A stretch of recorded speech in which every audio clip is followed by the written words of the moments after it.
Order. 940th meeting of the Directors of MSAD 27. Any adjustments? No adjustments? Got, you already done a roll call. Yeah, I took roll call. Perfect. Period of public participation on items on the agenda.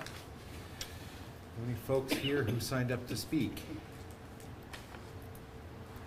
Nope. Oh, okay. Approval of minutes. Make a motion to approve the minutes. Thank you, Shannon. And I'll second it. Thank you, Tanya. All those in favor? It's unanimous. Financial statements.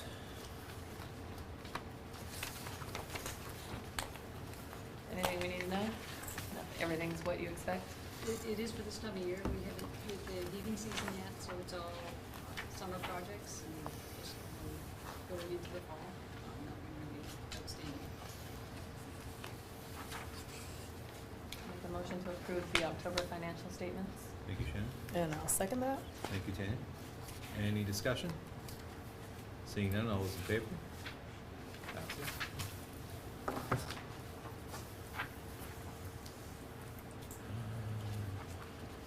Now we have presentation. I did ask Melanie Lagasse, our food service director, to present to us. I actually asked her a few months ago to come give this presentation, but because of scheduling conflict, we weren't able to make that work. So she will be sharing some information after the fact with you with respect to an HMI award that was presented to her and her food service staff, but she will also update us on some of the wonderful grants that she has been working on and how much money she's brought into the district. So Melanie, I'll turn it over to you. If you go into any of our kitchens, you will see this poster that is a Healthy Meals Incentives Award. This is our lunch, our rural small school lunch program, Trailblazer Award. We received this and this, and these are both hanging in all of our kitchens. These awards were as a national award that we received national recognition for. In order to be able to apply for these awards, you had certain criteria to meet. One was less sodium, which we use, lower sugar, which we're working on, local farm to school, which we have great partnerships with farm to school, and scratch cooking.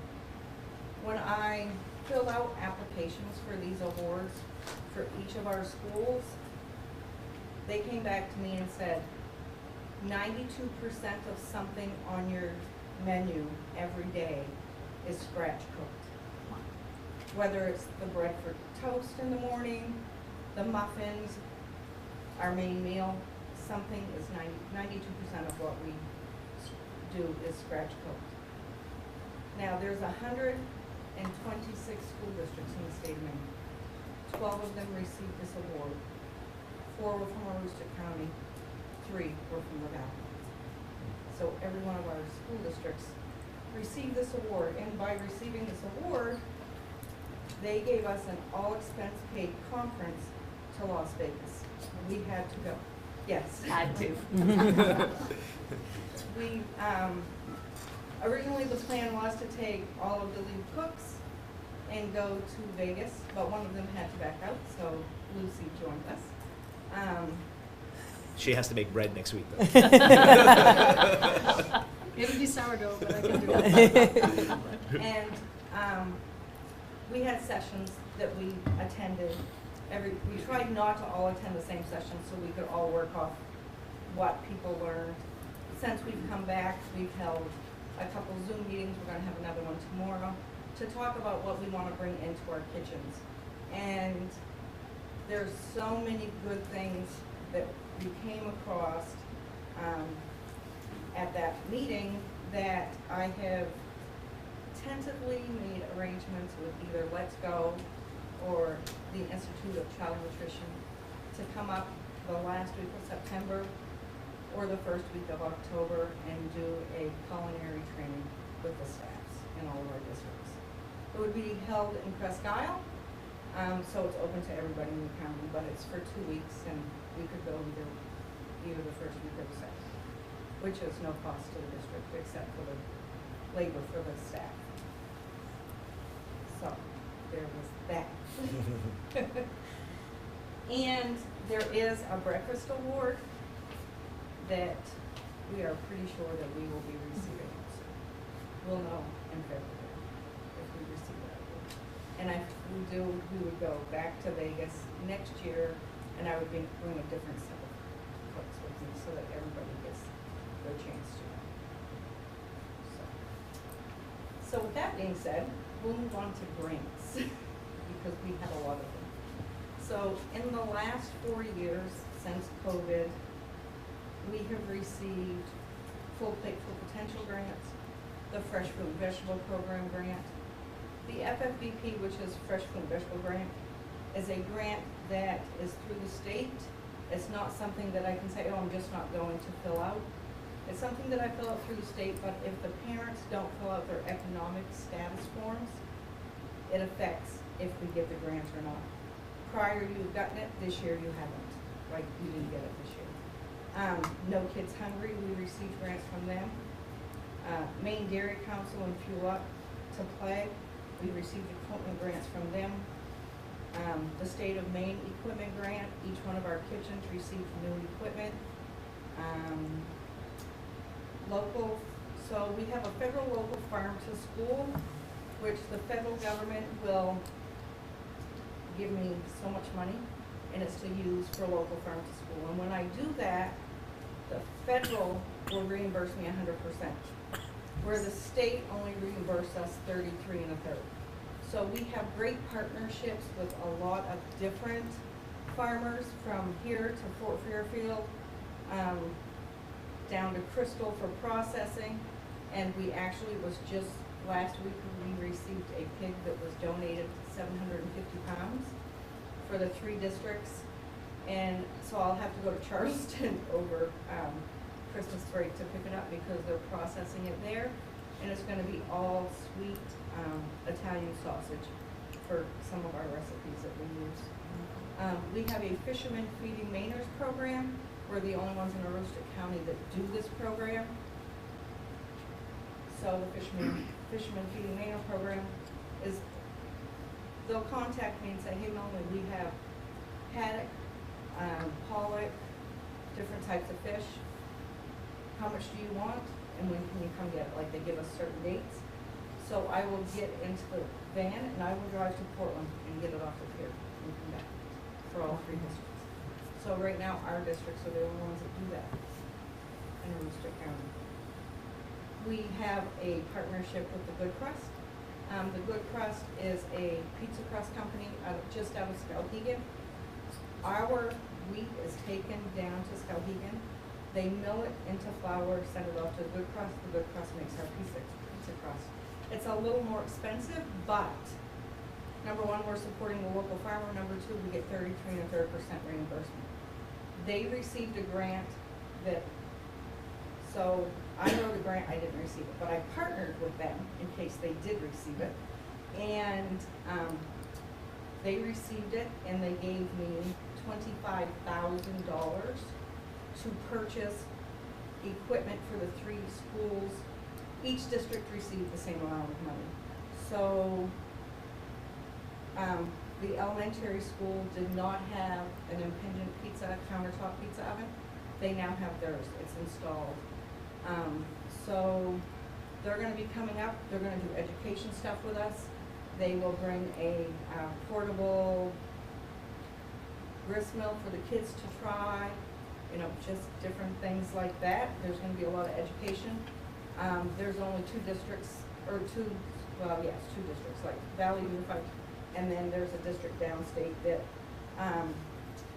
works with them on this grant. So, like, we get to be their taste testers. Like, they're gonna try new crusts and new different things. So we're their taste testers, and it doesn't cost us anything to do that. So it was a win-win situation for all of us in that. Our supply chain assistance fund grant, I used it for milk specific.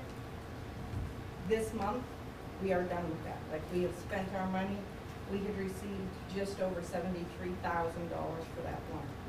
So, in the last 2 years, 2.5 years, we have used, that's for milk specific. We just received a grant from ACAP.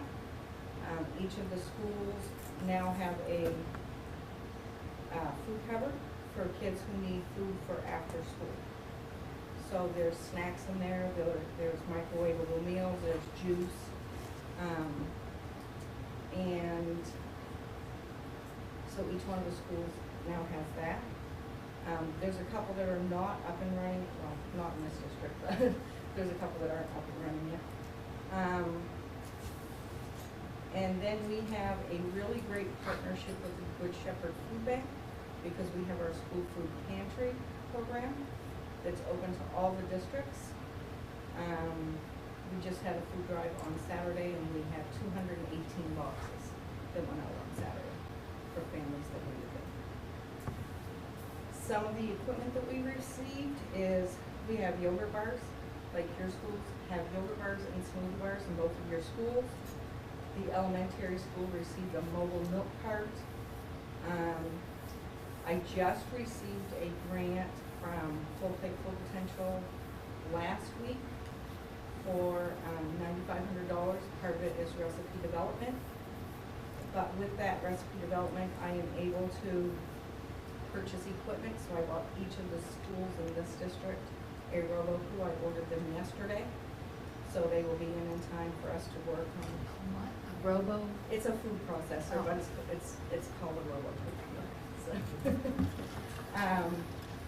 so we have our conveyor belt pizza ovens in each of the districts. We have in this school, we have a refrigeration station, which allows us to have pre-made salads, pre-made sandwiches, and pre-made wraps for our middle high schoolers. We just received a double stack convection oven for this school. So that's the new equipment that we've received recently. So roughly, not including like what your price for the school food pantry or fishermen feeding Mainers. The local farm to school, I'm allowed to spend, they will reimburse me $5,500 a year, which means I can spend up to $16,500 for this district. But without fishermen feeding Mainers and Good Shepherd Food Bank, just in this district in the last 4 years, our grants have totaled just under $262,000. That's awesome. And that's, for the 3 districts, it's just over $700,000 in the last 4 years. Hmm. But we have some really great partnerships. We partner with the Good Crust. We take cows to the slaughterhouse. We purchase them from HB Farms in Woodland. When I got ready to do that, you have to do your procurement, so I sent out letters to everybody in the area. They were the only ones that responded, and now we have a great partnership with them, and I'm not willing to change that because we've been working with them now for like 3.5 years. We have to take it to a USDA slaughterhouse, so we take it down to Crystal to Hatch's Custom Meat Cutting, and they work really well with us. Like, we call them, tell them when they want to come, they get USDA to come and inspect their processing, and then they're good, and they call and let you know when it's ready to pick up. And it's really good to work with because I'm always like, can I pick it up on Sunday, because I don't have time, and they're like, yes. So they work really well with us. We work with Hillside Farms for Hascat berries, because we use Hascat berries in our smoothies and our parfaits. JK Farm Stands in Fort Fairfield, they're an Amish family, and we do a lot of work with them. As a matter of fact, I've now convinced Presque Isle and Easton to work with them. So we met with them and told them exactly what we wanted them to plant for us, and told them like plant part of it for now, like plant part of it for summer meal program, and then plant part of it so we can have it when the school year starts. Dawn's Berry Farm works with us. ACAP, Maine Dairy Council, they were just here and visited 2 weeks ago, I think it was, because it was right after we got back from Vegas. Full Plate, Full Potential, they are gonna be here tomorrow.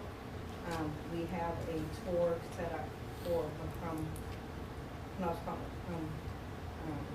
Potato Factory. We have a tour set up for them. And Fuel Up, which used to be Fuel Up to Play. Do you have any questions? That I was don't know- amazing. I don't know what you guys like to do in your spare time, but she likes to write grants. Yeah. And we have one more thing, and this is, sometimes it can be a little thorn in people's side, but, so when I went to a, conference in Boston this year, I went to, like, we went to the exhibition hall, and I went over to the Frazzle machine, and I was like, can I try that? So I tried the Frazzle machine, and what it is 100% fruit juice slushies. So, second day I went over and I was like, can I try this flavor? Third day I was like, can I just have the paperwork? So we were the first ones in the state of Maine to get them. We now have them in all of our schools. And we are phasing out the red dye ones, the cherry and the strawberry due to the red dye. But we have some other flavors that we just brought in. It's been really busy with that. The kids enjoy it, the parents. Some of them aren't too happy because we're serving their kids slushies in school, but it's 100% juice. So, and it's a really good item to have in our schools. Now you have any questions? I was afraid to even ask. Thank you, Melanie. Thank you. Thank you. Superintendent. So I just have a few things under superintendent. The first one is a sixth grade move presentation. I just wanted to provide you a first look at a presentation I have prepared and will be presenting to the parents at Fort Elementary of targeting the current fifth grade parents because their children will be in sixth grade next year, and we are talking about the potential move to this building. So I do have slides for you in your packets. I also have the display behind me, and just feel free to ask any questions. It's just more of a high level, answering some questions and that type of thing. So first thing is we're coming in peace. We're not trying to upset anyone by this move. And it's really founded on what's best for kids from what we believe as an education faculty in what we've seen and what we know to be true, starting with the standards. When we talk about the learning standards, all middle school standards are lumped together, grades 6 through 8. And right now we have a disconnect with that because our sixth grade teachers cannot collaborate with our seventh and eighth grade teachers beyond email exchange and that type of thing because the kids are in separate buildings and there is a disconnect. We do manage to get some younger learners to this building for programming through our GT program. So if we have an accelerated math student, for example, that needs access to 7th or 8th grade standards, they do come here every day and have their math delivered by Ms. Jamie, the GT teacher. So we are breaking some of those boundaries, but that would be very natural if 6th grade was across the hall from 7th grade was across the hall from 8th grade, because we would be able to share the load and also share the standards. So that's one of the reasons that we're looking at this. I do have some do you knows that are just things to consider throughout the presentation. Age appropriate, those tweeners are, it's kind of like, where do they belong? 6th grade is that, it's that balance. And I always say if their armpits are already stinky, they should probably be at the big school. And so I know that when I was 12 years old, I belonged in middle school. So you consider the span of levels. You know, right now your FKES has 8 grade level spans from pre-K to 6, and your middle high school has 6 grade level spans. By moving that 6th grade over here, you equal it out. 7 years in FKES, 7 years in VRMS CHS. So that's something to consider as well. Middle school concept is something that you know, we believe will keep 6th graders more engaged. Yes, currently we have, you know, we have some 6th graders in RISE that have, you know, that RISE experience. We also have our other 2 6th grade classrooms that do switch between the 2 teachers, but we're looking more at that middle school concept where, you know, kids can switch for a math, switch for an ELA, switch for a science, switch for a social studies. So much more like your high school feel within the middle school, getting them ready for high school. With doing that, you can group your students more appropriately to separate them a little bit better based on behavioral needs, based on academic needs, and that type of thing. Sometimes some students can be a lot for a teacher to have for most of the day. So switching classrooms and switching teachers is a blessing, not only for the teacher, but also sometimes for the student, to have different teachers that, that just get them and work with them in a different way. Helping the students grow out of childhood into adolescence, stepping stone to develop their own pace, and then equitable instructional time across disciplines. Right now, you know, if you look at a Fort Kent Elementary schedule, it's very heavy on math and ELA. And that's by design, because as we're trying to build that foundation, math and ELA run, you know, pretty much whatever we do. By the time they get into middle school, that starts to balance out, where you know, you have your blocks, 6 blocks a day, whatever time they may be, and you're having equitable time amongst the disciplines. So that's something that we're hopeful to provide to 6th grade as well. Other considerations, easier access to extracurricular and sports. You know, 6th grade has been that disconnect from sports in the middle school for a couple of reasons. Our numbers have been really, really high in middle school sports, so we've kind of had to say, you know, primarily 7th and 8th grade are going to be our middle school sports, but that's starting to, you know, as we start to get a little smaller, we're going to start to depend on 6th grade to be part of that, and being in this building is going to make that a little easier. Greater opportunity to access the band program through having programming here. Increased equity in special education department with a balanced caseload. So right now your caseload is much heavier at FKES than it is here, and moving that 6th grade will balance out that caseload. We do have the space consideration, which we talked about with you last meeting, where we are looking at bringing a cooperative pre-K classroom that's currently at the ACAP, bringing it into FKES. That can't happen unless we make some room at FKES. We have a balanced student enrollment in each school. Right, currently your FKES population is about 450, and here is more like 350. You start to balance that out a little bit better by moving that 6th grade class. And also, as we spoke to you last time, we'd like to not only reconfigure those classrooms at FKES, but we'd like to do some moves here, moving adult and continuing ed out of here into the Chippy Center, because the pre-K classroom there will be moved to ACAP, and making that all happen will provide us the opportunity to have that 6th grade move. I did want to update you that Mr. Karen has continued meetings with ACAP, updated me on a meeting that happened just recently, and ACAP is very, very excited about this opportunity, taking on the Early Learning Center. The staff at first here, the Early Learning staff, were not thrilled about the news, but have come full circle. They understand the potential for them to continue working as a unit over there and make something wonderful happen over there.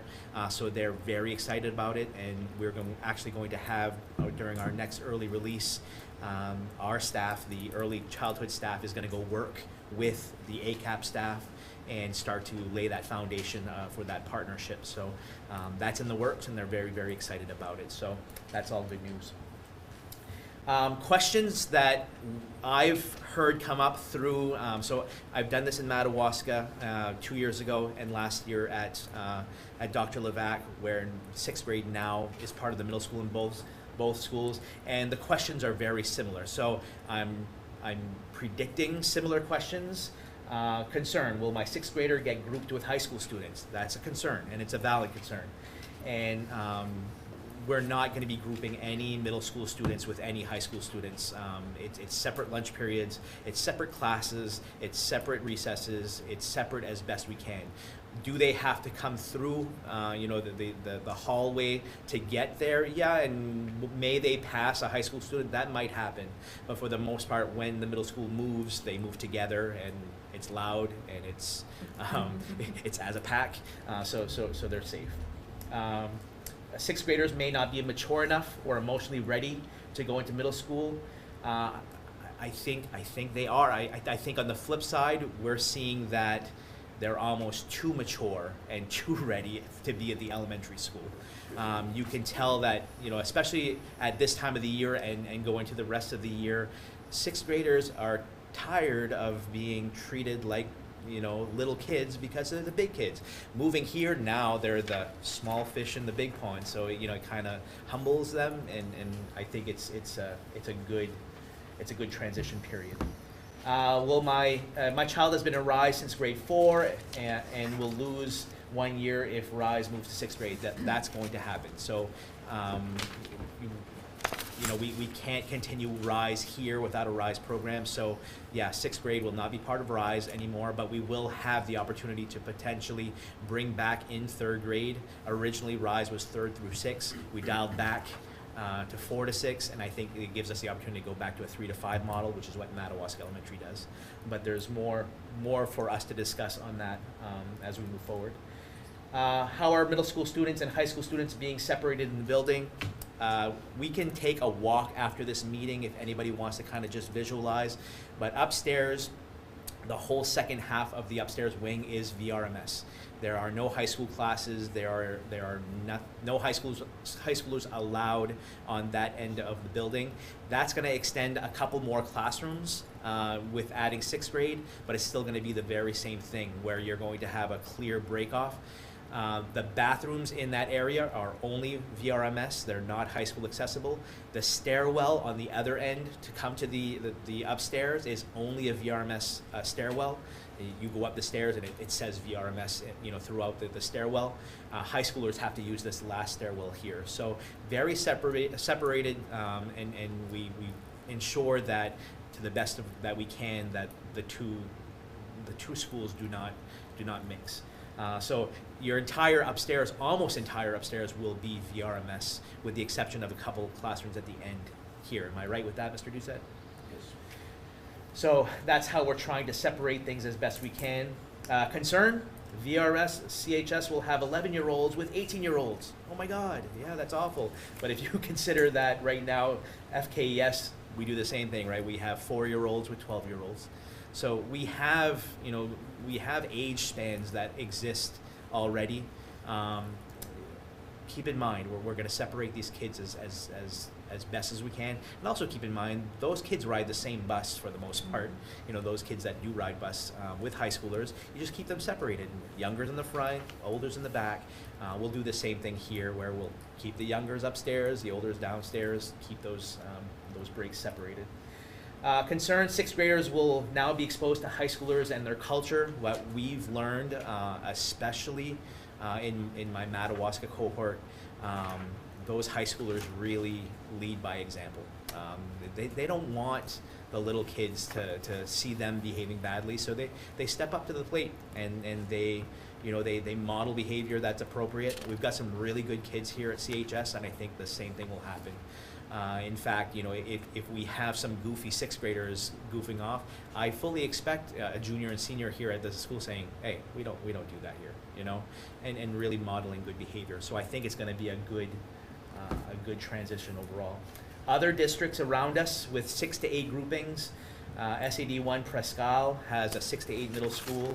RSU 39 Caribou in their new community school. The whole upstairs is their middle school, which is 6 to 8. Holton is a 6 to 8 middle school. Fort Fairfield is 6 to 8. Washburn has a 6 to 8 wing in their elementary school. Van Buren has 5 to 8 as part of their grouping. And as I said, St. Agatha and Madawaska have moved recently. Madawaska 2 years and St. Agatha last year. So the majority of our schools around us are having that 6 to 8 combination. The timeline, if we are to move forward, which I hope we are, is next month to form a small task force. Just inviting a parent or two, inviting a teacher or two to kind of help guide us. We would like to come up with a survey, which they will help us create, push that out to the 5th grade parents, the current 5th grade parents, so they can provide feedback and their concerns and questions from that survey in February. In March, host a parent meeting where I would present this information and more based on their survey questions. So I might be adding some questions if they have additional ones.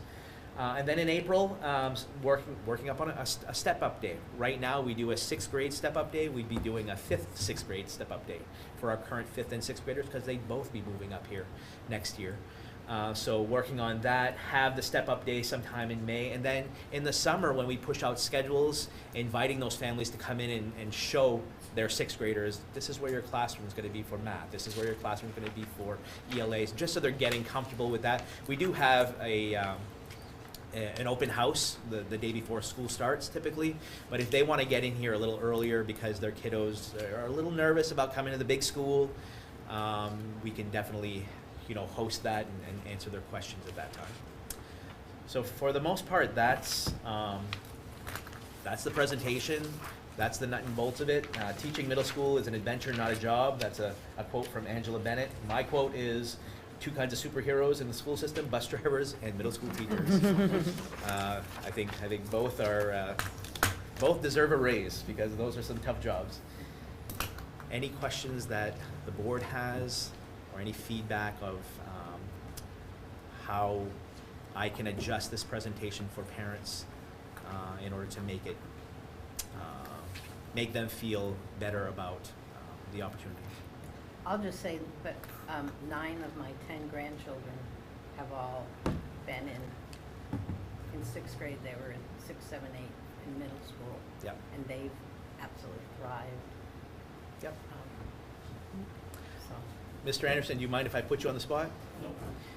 Would you say that recess behavior for 6th graders is some of the biggest behavior issues you have? And that's because 6th grade has a recess that has been structured for little kids, right? So they're still putting on snow pants for the ones that are not too cool to not do so, but they want to, they don't want to be the little kids anymore, but we have a little kids school that forces them to do that, go play in the snow and that type of thing. Here, if they have recess, they're going to have open gym, just like the 7th and 8th graders. They're going to play basketball and they're going to shoot around. They're going to talk with each other. And so you mitigate a lot of those behaviors by putting them in an age-appropriate setting where now they feel like big kids.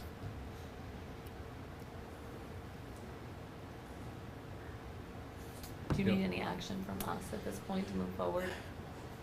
At some point I will, but I don't know when the board is comfortable doing so, because we have an MOU that's I think we shared last time with you guys that ACAP is very comfortable with, and we're comfortable with. At some point, I'd like approval. I don't know that now is the time because your parents haven't had an opportunity to, meet and ask questions. But as long as you guys are okay with us proceeding as we are, and then at one point when we're ready for approvals, we'll just stamp it at that time.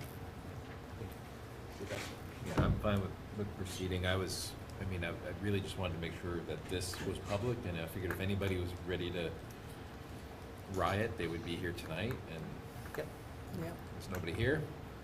So that was my biggest concern. I wanted to make sure anybody who was really upset would be here, and I think, given that there's nobody here, nobody's too terribly upset. I think proceed with what you're doing makes sense to me. Yep, Everyone else okay with that? absolutely.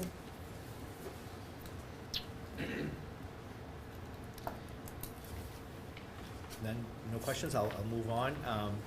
wanted to update you on a keynote speaker that we had here today at CHS.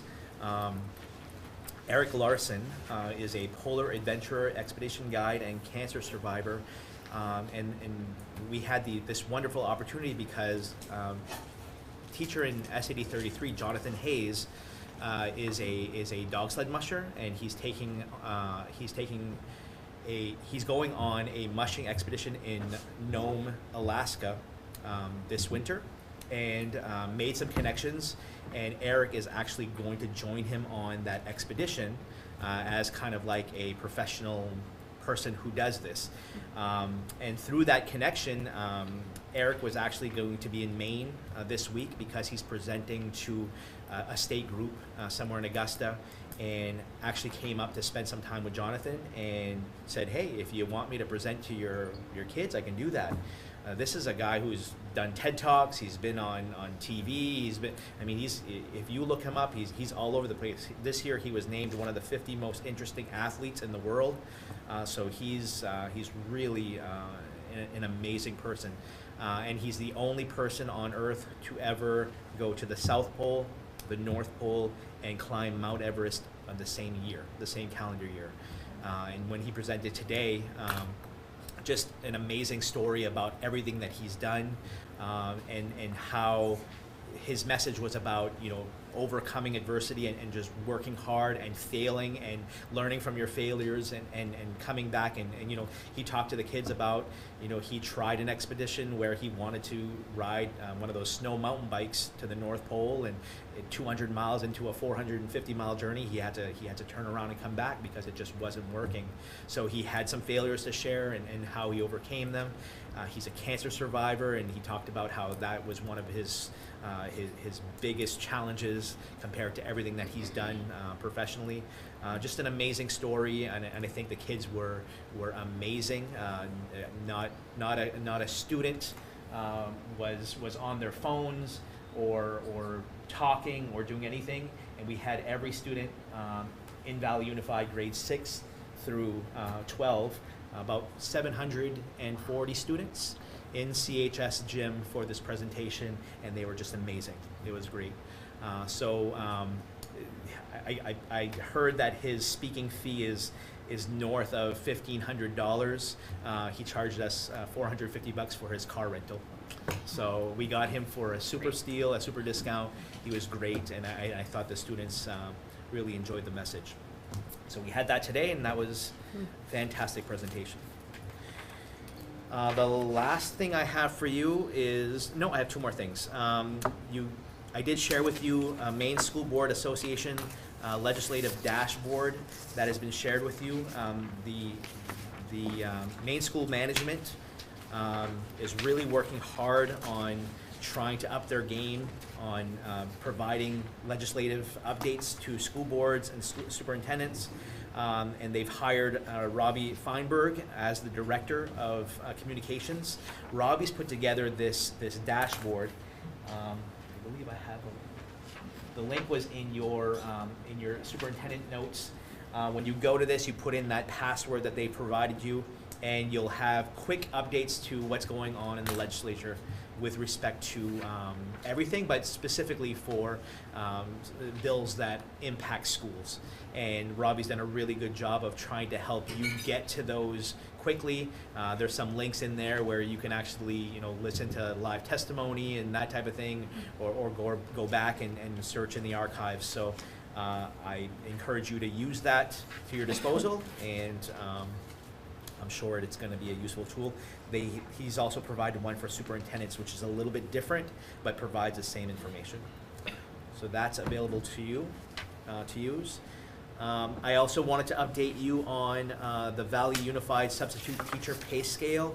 I think every year for the past 6 years, I've come to you with an increase or an ask to increase, because the minimum wage has increased quite a bit over those years.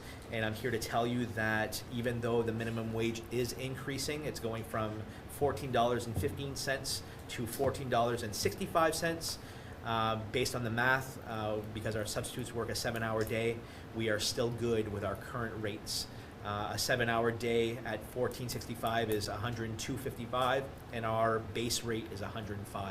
So we're good, we're covered by the minimum wage, and most of our subs do the substitute teacher incentives where they're already going $5 to $10 more than base. So we're definitely good for this year. Other than that, I have your administrator reports that are in the packet, and you do have Mr. Doucette, Mr. Neto, Ms. Jill Kelly, and Mr. Ricky Labby here if you have any questions for them.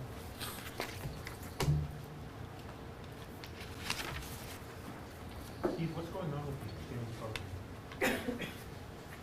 In regards, It's being cut back to another year? yeah, I'm not sure really, it's just there's been a decrease in volunteering for students to participate and for families that take in students as well. So the committee got together and they decided to just do it every other year. So we try that and hopefully we'll have a more robust number. Was the shortage on their end or on our end? Both. Both. Not as many open consultants willing to take in. Strange.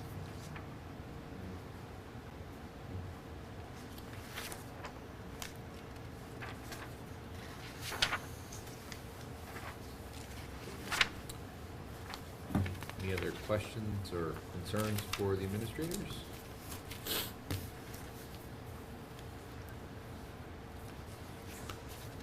Seeing none, we'll move on. Under committee reports, we have our policy committee. You have one policy that's up for second read, and that is JLCD, Administration of Medication to Students. Last meeting, we talked about the add-on to that, and it was specific to the glucagon administration as a life-saving protocol. Most of the new language that is in there is specific to that, and I did point out last time there's also a small section on sunscreen that was added as well. But if you are okay with that final version, you could adopt the second read of that policy. Yeah, I'll make a motion to approve the second read and adopt JLCD. I'll second. Thank you. Any discussion? Seeing none, all those in favor? Passes. For first read, we're bringing back the extracurricular code of conduct. The policy committee met last week and discussed this one in pretty great length. And in the end, I think we just felt that the policy was less about code of conduct and more about drug and alcohol use by athletes, which kind of took over the entire policy.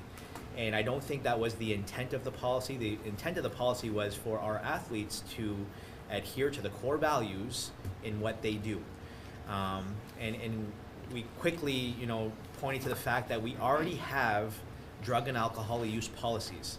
So why do we have to have a separate policy just for athletes specific to drug and alcohol use when we have one for all of our students? And it was we did question Mr. Doucette and Mr. Chenard. It's always the athletes that we're trying to police outside of school with their drug and alcohol use, yet we're not doing that with the drama kids, we're not doing that with the chess club kids, we're not doing that with any other group of kids.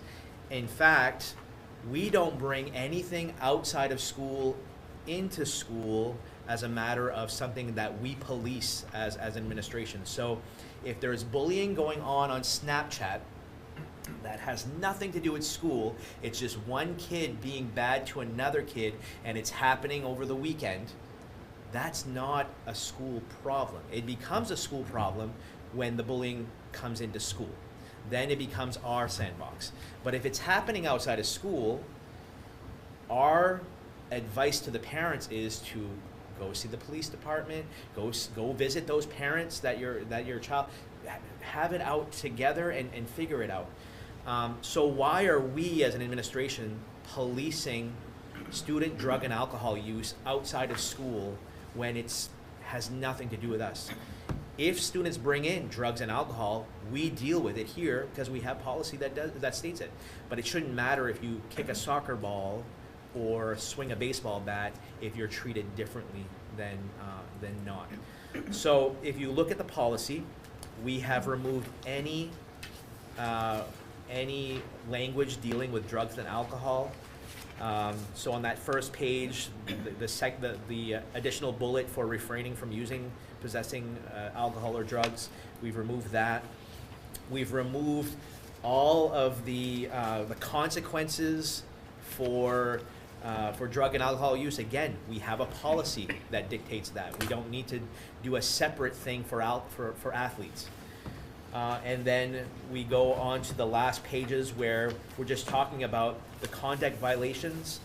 Students participating in extracurricular activities are also expected to refrain from activities that demonstrate a serious disregard of the SAD 27 core values while at school, including but not limited to theft, bullying, assault, vandalism, use of weapons, drug and alcohol use, and lewd and indecent acts. Yeah, we don't want them to do that when they are here at school. All of those things, because that's what we believe in. So we really wanted to take that language out of policy and empower coaches. If a coach says, hey, I don't want my athletes going out on the weekend and getting drunk or high and doing all this, the coach can put that in their coaching handbook as something that they believe in as a team to increase team morale and that type of thing. Absolutely they can. And if the students bring it into school, we're going to deal with it as a school. But we felt that the code of conduct should not have been a glorified thou shalt not drink and do other things for athletes when we already have that policy. I don't know if that encapsulates pretty much what we talked about, but that's why you see the drastic change in this policy. I think it's brilliant. I think it makes a lot of sense. And you're right, because you're not holding, it's not like you're kicking students out of class if they're drinking on the weekends. We need to change, I mean, there's a lot of work that needs to be done in the community to avoid drugs and alcohol for our students, right? But I think you're right, targeting the athletes. And I think everything that we talked about last meeting with this one, where there's a restorative process we need to bring that to our actual policy for all kids, not just the athletes. We need to educate all of our kids that are struggling with this addiction, right? And so we feel that that's going to be next on our list, is to take a look at our current drug and alcohol policy and see how we can bring this education piece into that policy for everyone, not just the soccer players. And I didn't like the police function of our administrators. I mean, for me, I don't like the idea of Steve having to sit there on Instagram and find pictures of, seeing me find a picture of somebody with a joint or a bottle of booze. It just, one, that's not his job. Two, I don't like the idea of the school being a place where we have police doing a police function for something that happened outside of the school. And we're not trained investigators. I mean, it's not what we're trained to do. And it was weaponized as well. Students would try to throw other students under the bus sometimes. They would find an old photo, or it might have been from the summer or something, where someone was seen with a can of beer or something on a boat or something, and next thing you know, that ends up in my inbox. And they're trying to say that, what students drinking, they should be kicked off the team, and things like that. And now you gotta go and you gotta investigate this, you gotta, parents and students, and it would take days of investigating sometimes just to find out that it was, that we were misled, and so I think we're on the right track to separating the outside world and our school policies. How do the coaches feel? What's that? How do the coaches feel about it?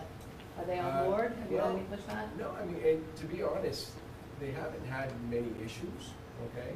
But the coaches have been very honest.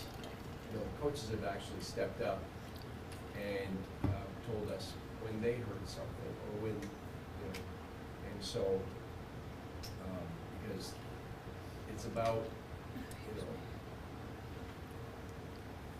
But if you let one student get away with something, it's gonna erode the whole fabric of your. Right, and I don't feel like this policy is saying, hey, now all the soccer players can go get drunk this weekend and not worry about it. Right, like, we're not saying that, Not at all. but just that it's not your job to take care of it.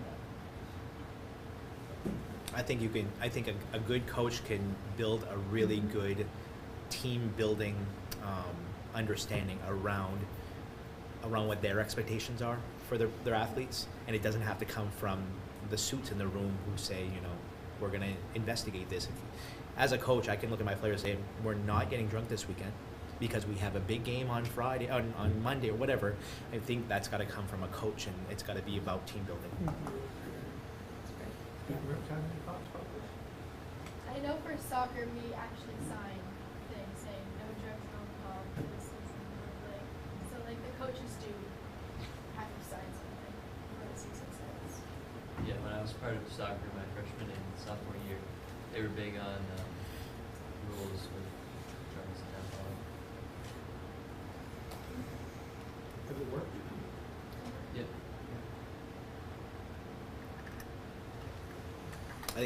I think kids now are, I'm speaking for myself, I think they're a lot better than like when I was in school.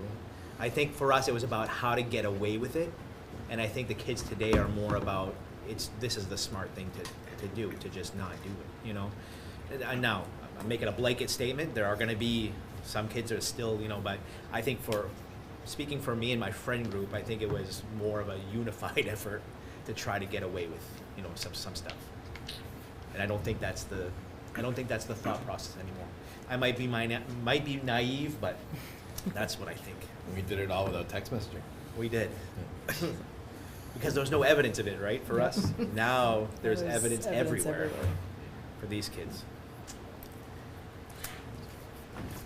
Dave, what do you think? Dave, what do you think?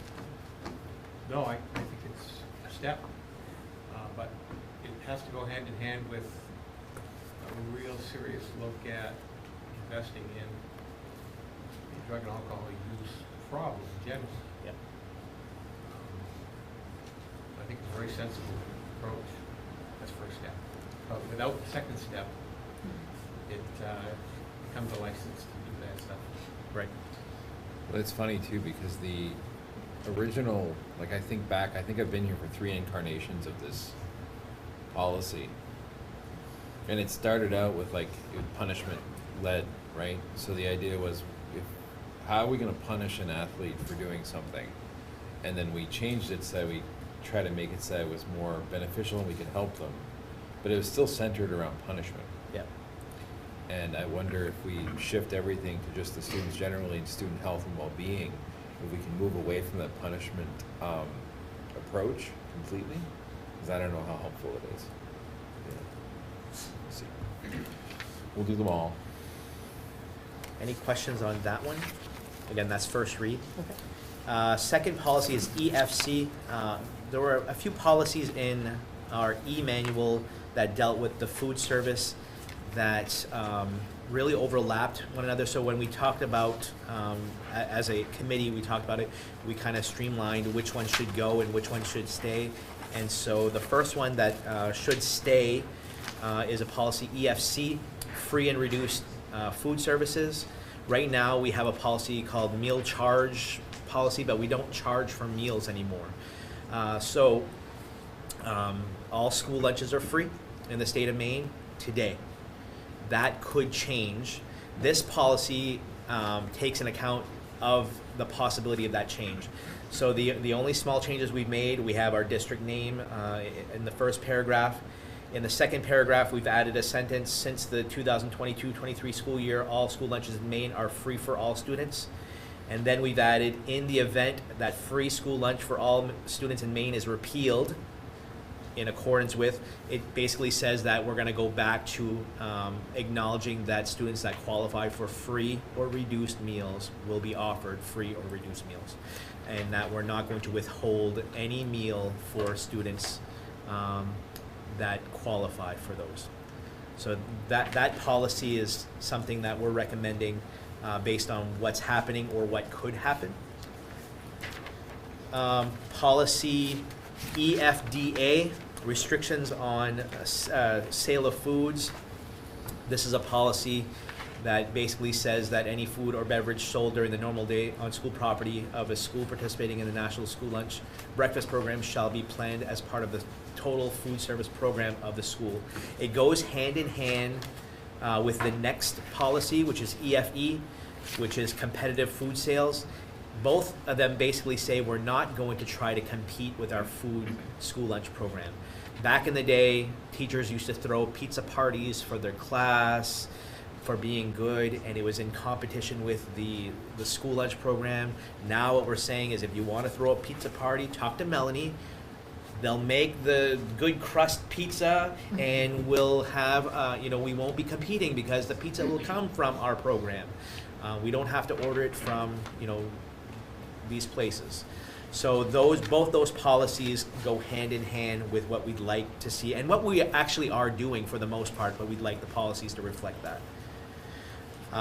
Policy 5 for first read is EGAD, which is copyright compliance.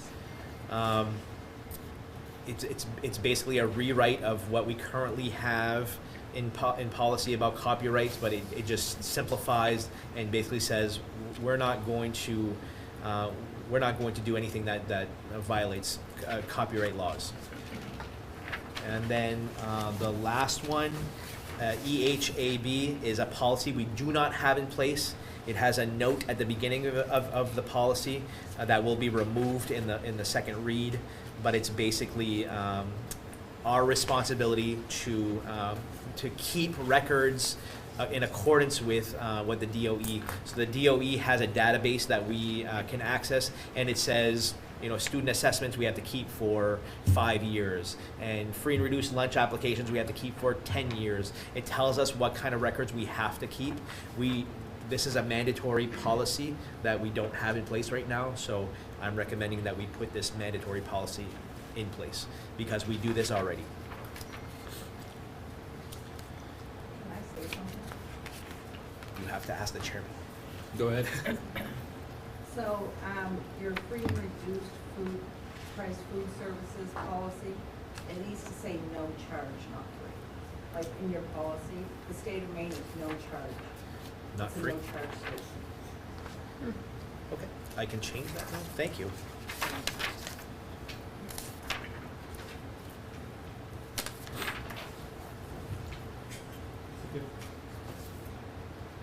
That's the way it's worded with the child nutrition program, is that it's no charge state, the state is no charge state. Well, right now, like this, so the lunch program that we're offering right now is called Special Provision 2. And the way it works is the first year, we have to collect free and reduced applications, but then year 2, 3, and 4, the IT people collect economic status forms. So in that time, we're no charge. And then year 5, we will go back to collecting applications, but we're hoping by then we won't have applications. But in my conversation with a person from the state today, there's a new program, well, it's not new, but it would be new to us, which is community eligibility program, where all your kids would qualify for a no-charge meal, which they do now, but if it's CEP, then the federal government will reimburse us more money than the state. Where right now the state picks up anything that was the kids that were supposed to be paid, but they pay us the difference for that and the reduced meals. Thanks, Mel. So that's it for first read. I'll bring those back next time. If you have any questions, definitely bring those up at that time. We do have one policy up for review. It is the policy EGAD-R, which is the Copyright Compliance Administrative Procedure. And luckily, our administrative procedure that we have in place right now is still very good. I thought because we're updating our EGAD copyright compliance, I thought the procedure would have to be updated as well. By going through, there were like a couple of minimal changes, not enough to warrant a full rewrite of your policy. So the recommendation is to approve the review of that policy.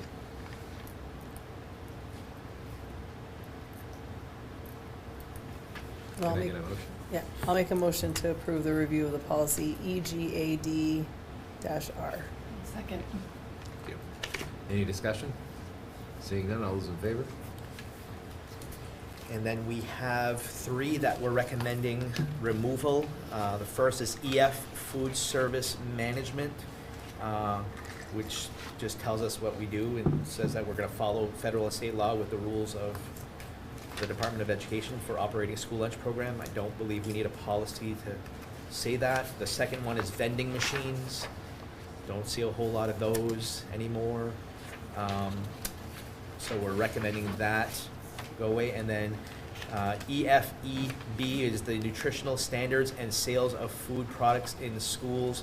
We have a student wellness policy that talks about the standards already in place, and we're proposing the competitive school sales policy here, so we don't need a policy that is going to say the same thing as 2 other policies that we have. So the recommendation is to remove those 3 policies. I will make a motion to approve the removal of policies EF, EFE, EFEB. I'll second. Thank you. Any discussion? Seeing none, all those in favor? Thank you.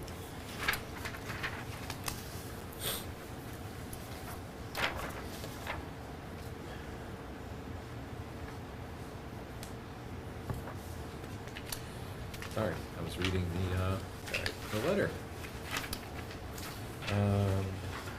New business. Under new business, we have no retirements. We do have a couple of resignations. The first one is a resignation from Principal Robbie Netto. Robbie has accepted a position in MSAD 33 as their pre-K to 12 building administrator. Speaking with Robbie about this transition, Robbie is a former middle high school teacher.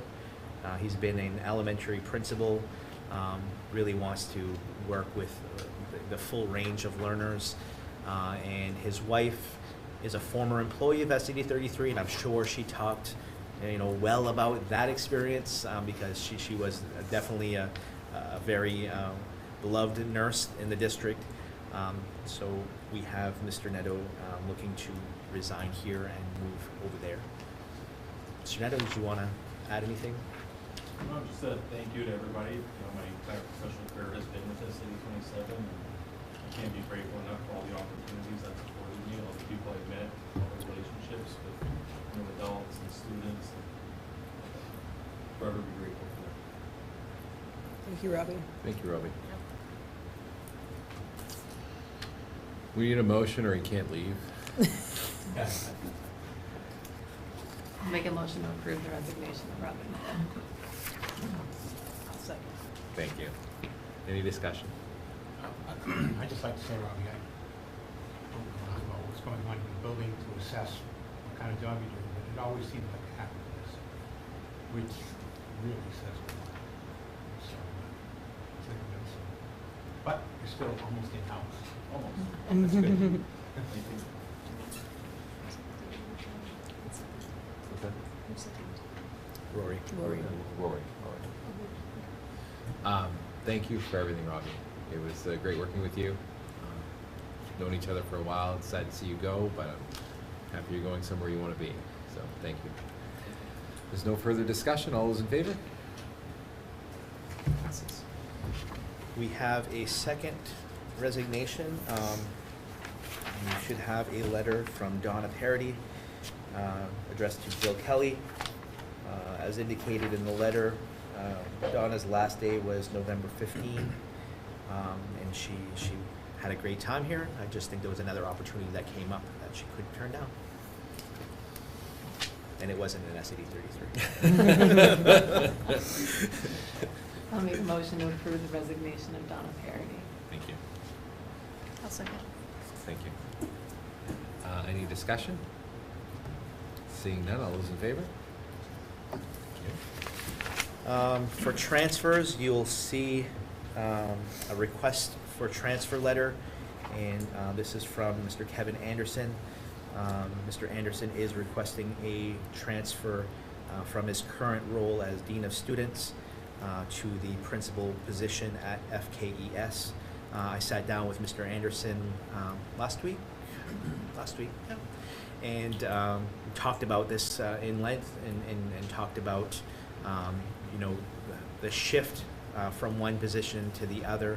Obviously, Dean of Students, you're dealing with the students for the majority of the day. Obviously, our administrators partner with each other, but that's what you're doing. And then you have to shift to that principal role, which is the administrator for the staff for the most part, working with the teacher observations and staff accountability and professional development and all those things. And I do believe that Mr. Anderson is ready for that challenge and that new opportunity. The chairman and the vice chair and I met together as we did prior to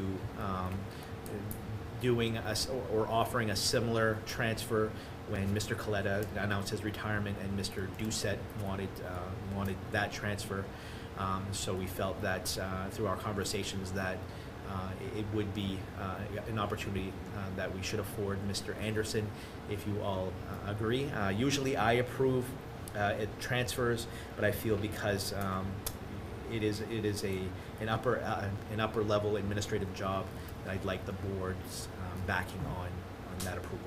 But I am making that recommendation. I make a motion that we approve. I'll second. Any discussion? Seeing none, all those in favor? And Mr. Anderson knows there is no raise because it's the same level of administrative responsibility. Now, is this something that he'll have to reapply for after the school year's done? No. No, okay. No.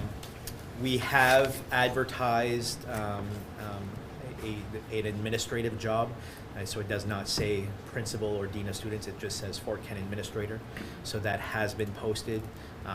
We did open it up to in-house and also candidates out. So we are accepting applications right now as we speak. We did want to use the Christmas break as a natural time for Mr. Neto to make his transition to SAD 33, just because, you know, it is a natural break in itself. So we don't want to rush. Mr. Anderson and I have talked about this. We don't want to rush to get his position filled with just anyone. So I do have an offer from Mr. John Coletta to come in as an interim Dean of Students to help out while we continue to make a search and find the right replacement.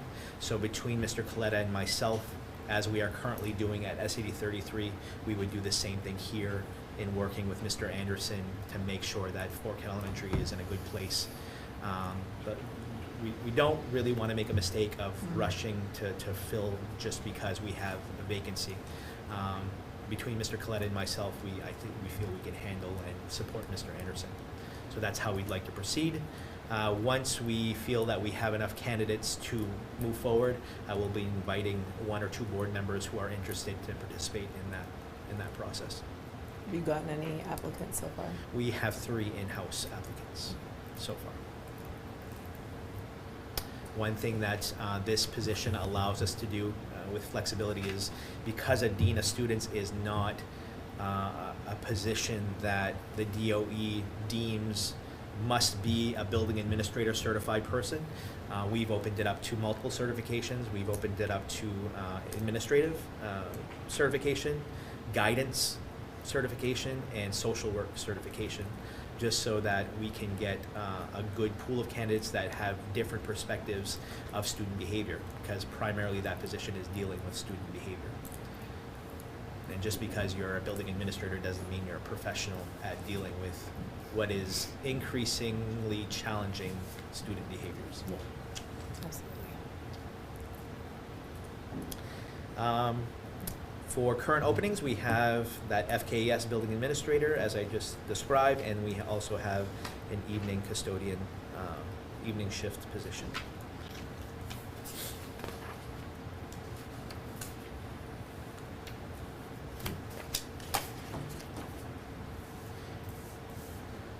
So I'll entertain a motion to go into executive session to pursuant 1 MRSA Section 6A for annual evaluation of the superintendent. So moved. I'll second. All those in favor? Okay, why don't we give it